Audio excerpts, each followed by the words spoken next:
Haleluya, puji Tuhan, salam sejahtera bagi kita semua. Puji Tuhan, pada kesempatan indah ini saya ingin berbagi kebenaran firman Tuhan perihal hidup kita yang sesungguhnya hari ini, yaitu hidupnya Kristus. Ya, ini adalah sebuah fakta Alkitab bahwa hidup yang kita sedang jalani hari ini adalah hidupnya Kristus. Hal ini menarik karena ada pemahaman yang sedang beredar hari-hari ini tentang bagaimana dikatakan kita tidak boleh mengkopi Kristus. Justru pada kesempatan ini saya ingin sampaikan bahwa kita tidak sedang mengkopi Kristus, tapi kita memang adalah fotokopinya Kristus. Kita adalah representatifnya Kristus bagi dunia. Kita adalah perwakilan Kristus bagi dunia. Kita adalah gambar Kristus bagi dunia. Ya, saya dan saudara dan setiap orang percaya yang sungguh-sungguh sudah lahir baru, kita adalah fotokopinya Kristus bagi dunia. Ada beberapa ayat firman Tuhan yang mendukung tentang konsep teologi ini. Misalnya di dalam Kolose pasal 3 ayat 3 dikatakan, sebab kamu telah mati dan hidupmu tersembunyi bersama dengan Kristus di dalam Tuhan. Ya, itulah sesungguhnya kekristenan, bahwa kita sudah mati. Hidup lama kita sudah dikuburkan. Masa lalu kita sudah lenyap. Dan hidup yang kita jalani ini adalah hidupnya Kristus.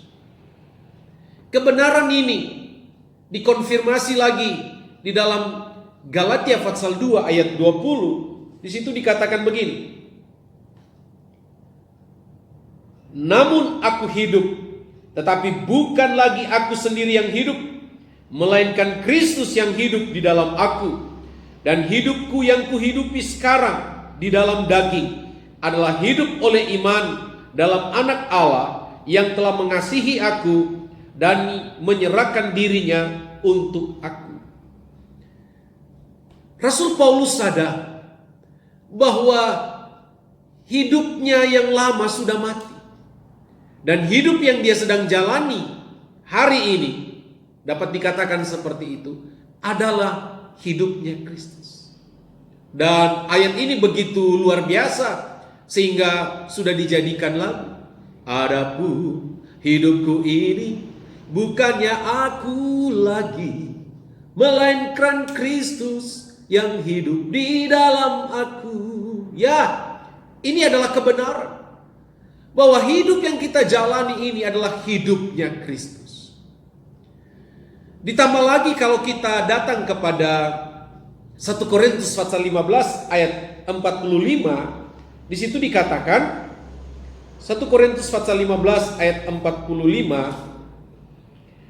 seperti ada tertulis, manusia pertama Adam menjadi makhluk yang hidup, tetapi Adam yang akhir menjadi roh yang menghidupkan.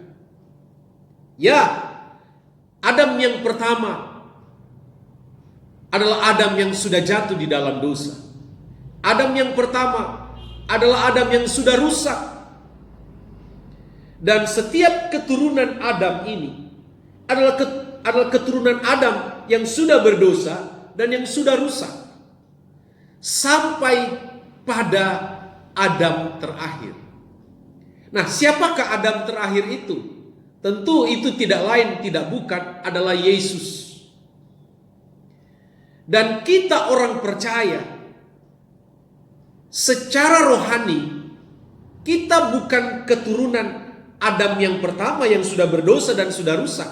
Tetapi sekali lagi secara rohani, kita adalah keturunan Adam terakhir, yaitu Yesus Kristus. Jadi di dalam hidup kita ada DNA-nya Kristus. Di dalam kita ada genetiknya Kristus. Karena kita keturunan Adam terakhir, yaitu Kristus. Jadi kesimpulannya adalah Kita tidak sedang mengkopi Kristus, tapi memang kita adalah fotokopinya Kristus. Kita adalah perwakilan Kristus bagi dunia. Bahkan hidup yang kita sedang jalani hari ini adalah hidupnya Yesus.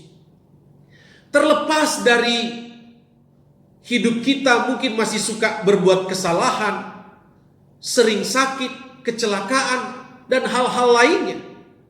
Ya, itu juga sebuah fakta. Tetapi fakta itu tentu tidak bisa menggagalkan kebenaran teologis bahwa hidup yang kita jalani hari ini adalah hidupnya Yesus. So, mari kita betul-betul implementasikan hidupnya Kristus bagi dunia.